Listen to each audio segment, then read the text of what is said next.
আজকে দেখলাম এক মগা কিস্তি উঠাইছে 50,000 টাকা দিয়ে, খবরে দেখলাম মগার ঘরের মগা কিস্তি উঠাইয়ে 50,000 টাকা বোর্ড নামে কিস্তি উঠেছে। শতান বোর্ড নামে কিস্তি উঠে ভ্যান চালাই খায়।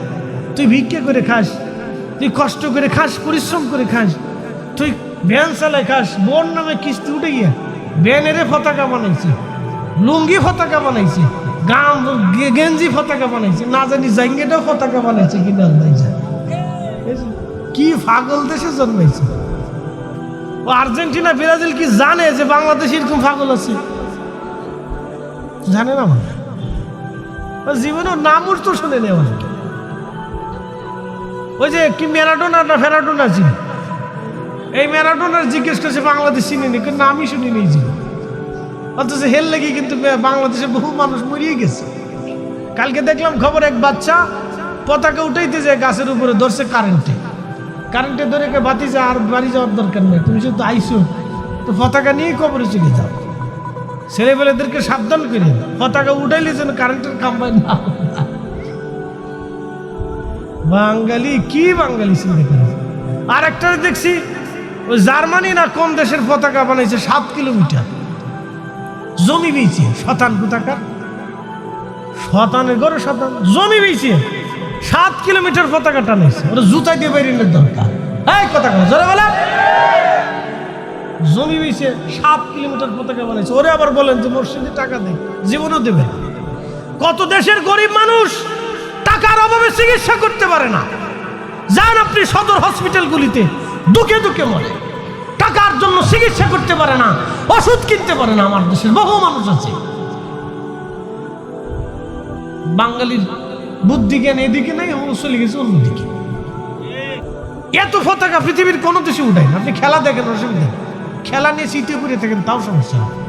টিভি কান্দে ঝুলেই নিয়ে খেলা দেখেন, তাও সমস্যা। পতাকা যে টানাইছে টাকাটা কার? আপনার নিজের তো। ওটা আকাশে উড়ে নষ্ট। কিয়ামতের ময়দানে আল্লাহ জিজ্ঞেস করবে, বান্দা তুমি তো পতাকা উঠে টাকা নষ্ট করছো, টাকাটা কি আমার মসজিদে দিলে হতো না? তো না দিয়ে তুমি এখানে দিছো কে? কি জবাব দিবে?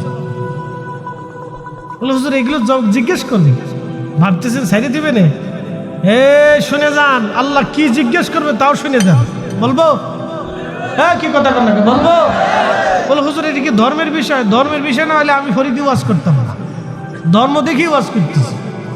খেলার ধর্মের সাথে নিয়ে গেলেন মিয়া, খেলার ধর্মের সাথে নিয়ে নিয়ে অপচয়ের ধর্মের সাথে নিয়েছে। অপচয়কারী শয়তানের ভাই। কি জোরে বলে? অপচয়কারী কার ভাই? শয়তানের ভাই। অপচয়কারী শয়তানের। আপনি অপচয় করবেন কেন? এটা অপচয়। আমি খেলা দেখতে নিষেধ করছি, এটা বিনোদন। দেখেন, অসুবিধা নেই, খেলা দেখবেন, খেলা করবেন, খেলা নিজেরা খেলবেন, অসুবিধা। ক্রিকেট খেলেন, কারণ বাচ্চারা যে পরিমাণে মোবাইলে আসক্ত হয়েছে, ওরা ধরে নিয়ে এখন ফুটবল খেলা নামাইতে হবে, নাহলে এটা কানা হয়ে যাবে কয়েকদিন পর, ডায়াবেটিস হয়ে যাবে, হার্টের সমস্যা হবে, শীতে পড়বে, কাইতে করে মরে যাবে। বাজানের বয়স কত? 80। দেখছেন না 80 বছরে কি টাটকা না? মারহাবা কর, জোরে কর। কারণ ভেজাল খায় নাই, ভেজাল ঢুকে নাই, ভেজাল দেখে নাই, 80 বছরের টাটকা। আমরা 80 বছর পাবো কিনা? ওরে বাপরে বাপ। আর আমরা ফুলা মানে এখন কি করি? খালি মোবাইল নিয়ে শীতে কাইতে করে বলতে মরে যাবে কয়েকদিন পরে, ঠাস কেটে পড়িয়ে গাড়ির উপরতে, ভ্যানের উপরতে পড়ে গেছে। পড়ার পরে শুনলো তো সলিমুদ্দিন নাই। বলে কি হয়েছে? চলে গেছে। বলে কি হয়েছে? স্টক করছে। সলিমুদ্দিন স্টক করছে, সলিমুদ্দিন শেষ। শুনে যান, মুসলমান নীতিতে হতে হবে। আল্লাহ আমাদেরকে কুনতুম খায়রা উম্মাহ, সৃষ্টির সেরা জাতি বলেছেন। চেহারা দেখে বলেন, সাথে আমরা কিসের চেহারা? কোনো চেহারা নেই, আমাদের কিছু নেই। কুনতুম খায়রা উম্মাহ, সৃষ্টির সেরা জাত, সৃষ্টির সেরা জাত বলেছেন আল্লাহ। এমনি বলেন, গুণের কারণে বলেছেন। কোন গুণ?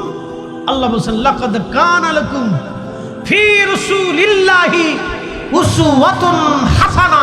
নবীর গুণ। একসাথে বলেন, নবীর গুণ। জোরে বলেন, কার গুণ? জোরে বলেন, কার গুণ? জোরে বলেন, কার গুণ? আমাদের গুণ হবে নবীর গুণে গুণ। ধরে বলেন ঠিক না বেটে? রসুলের গুণ, নবীর গুণ। মা আতাকুমুর রাসূলু ফাখুযুহু, নবী যেটা এনেছেন তোমরা সেটা গ্রহণ করো। ওয়া মা নাহাকুম আনহু ফান্তাহু, যেটা ছেড়ে দিতে বলছেন ছেড়ে দাও। কথা ক্লিয়ার, পরিষ্কার। নবীর গুণ, আমরা কোনো গুণ নাই।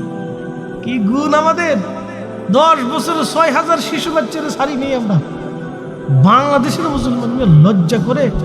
হ্যাঁ, ভূমিকম্প আমাদের দেশে আসবে না তো কোন দেশে যাবে? ভূমিকম্প আসবে না, মহামারী আসবে। আল্লাহ রসুল বলছেন 14 কারণে পৃথিবীতে গজব আসে, 14টা কারণে। শুনে যান স্বরূপকাঠির মুসলমান, রাস্তাঘাট দিয়ে যারা ঘুরতেছেন, আমি কিন্তু দেখছি আর্জেন্টিনা আর ব্রাজিলের পতাকা আপনারা খুব ভালো মতো টাইট মতো মাছ গাইরি দিয়ে খাড়া করছে। এটা আর্জেন্টিনা ব্রাজিলের পতাকা উঠাইছে, কিন্তু কালেমার পতাকা উঠাইতে পারে না। আস্তে করে বলে আল্লাহু আকবার পতাকা জীবনে উঠান নাই, ও ব্রাজিলের পতাকা উঠিয়ে ফেলছেন একবারে, খুব গাইয়ে দিয়ে উঠিয়েছেন। হ্যাঁ, খুব মজবুত করে। আজকে দেখলাম এক মগা কিস্তি উঠাইছে 50,000 টাকা দিয়ে, খবরে দেখলাম। মগার ঘরের মগা কিস্তি উঠাইয়ে 50,000 টাকা বোর্ড নামে কিস্তি উঠেছে। শতান বোর্ড নামে কিস্তি উঠে ভ্যান চালাই খায়। তুই ভিক্ষা করে খাস, তুই কষ্ট করে খাস, পরিশ্রম করে খাস, তুই ভ্যান চালাই খাস, বোর্ড নামে কিস্তি উঠে গিয়ে ভ্যানের পতাকা বানাইছে, লুঙ্গি পতাকা বানাইছে, গেঞ্জি পতাকা বানাইছে, না জানি জাঙ্গেটাও পতাকা বানাইছে কিনা। কি পাগল দেশে জন্মাইছে। ও আর্জেন্টিনা ব্রাজিল কি জানে যে বাংলাদেশ এরকম পাগল আছে? জানে না। মানে জীবনেও নামও তো শুনে নেই অনেকে। ওই যে কি ম্যারাডোনা না ফেরাডোনা ছিল, এই ম্যারাডোনার জিজ্ঞেস করছে বাংলাদেশ চিনিনি, কিন্তু নামই শুনি নেই জীবন। অথচ হেল লেগে কিন্তু বাংলাদেশে বহু মানুষ মরিয়ে গেছে। কালকে দেখলাম খবর, এক বাচ্চা পতাকা উঠাইতে যায় গাছের উপরে, ধরছে কারেন্টে ধরে কে বাতি যায়, আর বাড়ি যাওয়ার দরকার নেই, তুমি যেহেতু আইসো তো পতাকা নিয়ে কবরে চলে যাও। ছেলেবেলেদেরকে সাবধান করে পতাকা উঠাইলে যেন কারেন্টের খাম্বায় না। বাঙালি কি বাঙালি চিন্তা করে। আর একটা দেখছি ওই জার্মানি না কোন দেশের পতাকা বানাইছে 7 কিলোমিটার জমি বেচে, শতান কোথাকার, শতানের ঘরে শতান জমি বেচে 7 কিলোমিটার পতাকা টানাইছে। ওরা জুতা দিয়ে বাইরের দরকার। এই কথা বলো জোরে বলে, জমি বেচে 7 কিলোমিটার পতাকা বানাইছে। ওরে আবার বলেন যে মসজিদে টাকা দেয়, জীবনও দেবে। কত দেশের গরিব মানুষ টাকার অভাবে চিকিৎসা করতে পারে না। যান আপনি সদর হসপিটালগুলিতে, দুঃখে দুঃখে মরে, টাকার জন্য চিকিৎসা করতে পারে না, ওষুধ কিনতে পারে না। আমার দেশের বহু মানুষ আছে। বাঙালির বুদ্ধি জ্ঞান এদিকে নেই, ও চলে গেছে অন্যদিকে। পৃথিবীর কোনো দেশে এরকম নাই। যান আপনি ইন্ডিয়াতে চলে যান, পার্শ্ববর্তী দেশ ইন্ডিয়াতে একটা পতাকা পাবেন না। যান পৃথিবীর কোনো দেশে এরকম নেই। এত পতাকা পৃথিবীর কোনো দেশে উঠায় না। আপনি খেলা দেখেন, অসুবিধা, খেলা নিয়ে চিন্তা করে থাকেন, তাও সমস্যা। টিভি কান্দে ঝুলেই নিয়ে খেলা দেখেন, তাও সমস্যা। পতাকা যে টানাইছে টেকাটা কার? আপনার নিজের তো। ওটা আকাশে উড়ে নষ্ট। কিয়ামতের ময়দানে আল্লাহ জিজ্ঞেস করবে, বান্দা তুমি তো পতাকা উঠে টাকা নষ্ট করছো, টাকাটা কি আমার মসজিদে দিলে হতো না? তো না দিয়ে তুমি এখানে দিছো কে? কি জবাব দিবে? হুজুর এগুলো জিজ্ঞেস করবি, ভাবতেছেন সাইডে দিবে না?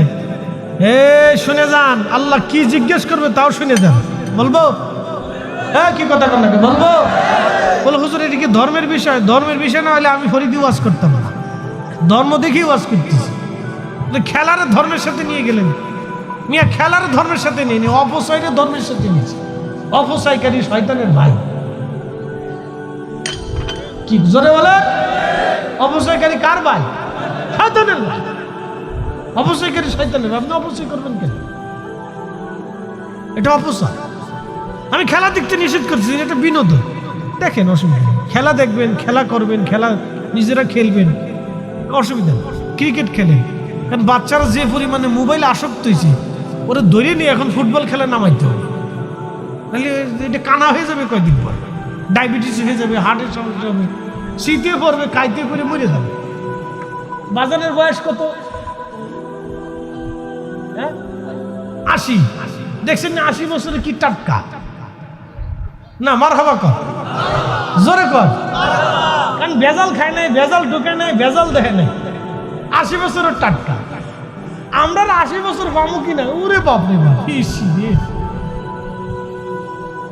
আর আমরা ফুলা মানে এখন কি করে খালি মোবাইল নিয়ে সিটে খাইতে করে পড়তে মরে যাবে কদিন পর ঠাস করে পড়িয়ে তারপরে গাড়ির উপরতে ভ্যানের উপরতে পড়ে গেছে পড়ার পরে শুনলো তো সলিমুদ্দিন নাই বলে কি হয়েছে চলে গেছে বলে কি হয়েছে করে স্টক করছে সলিমুদ্দিন স্টক করছে সলিমুদ্দিন শেষ শুনে যান আল্লাহ রসুল মেহবুবে আলা নবী একদিন বের হয়ে গেল সহিহ বুখারীতে আসছে বের হয়ে গেল তো বের হওয়ার পরে প্রিয় নবীজি পেটের সাথে পাথর দিয়ে কাপড় দিয়ে বেঁধে রাখছে একসাথে কোন আল্লাহু আকবার জীবনে বাঁধছেন কোনোদিন না এই সুযোগ আমাদের হয় নাই রাসূল বাঁধছে তো হাঁটতে হাঁটতে হাঁটতে হাঁটতে রাস্তার পাশে থেকে আবু বকর এবং ওমর রাদিয়াল্লাহু আনহুমা দুইজন বসে রয়েছে আল্লাহর নবীকে দেখে তারা দ্রুত গতিতে দাঁড়ায় সালাম দিলেন প্রিয় নবী বললেন আবু বকর ওমর কিসে তোমাদেরকে এই সকালবেলা ঘর থেকে বের করে আনলো রাস্তার পাশে বসে আছে বলি ইয়া রাসূলুল্লাহ ক্ষুধার কারণে না খেয়ে ক্লান্ততার জন্য পেটে পাথর বেঁধে রাস্তার পাশে দুইজন বসে রয়েছে আল্লাহ রসুল কাপড় উঁচা করে দিয়ে বললেন আবু বকর ওমর যেই আল্লাহ আমাকে সত্য সহ নবী করে দুনিয়াতে পাঠিয়েছেন এই আল্লাহর কসম করে বলতেছি ক্ষুধা আমাকেও ঘর থেকে বের করে আনছে দেখো আমার পেটের ভিতরে পাথর বাঁধা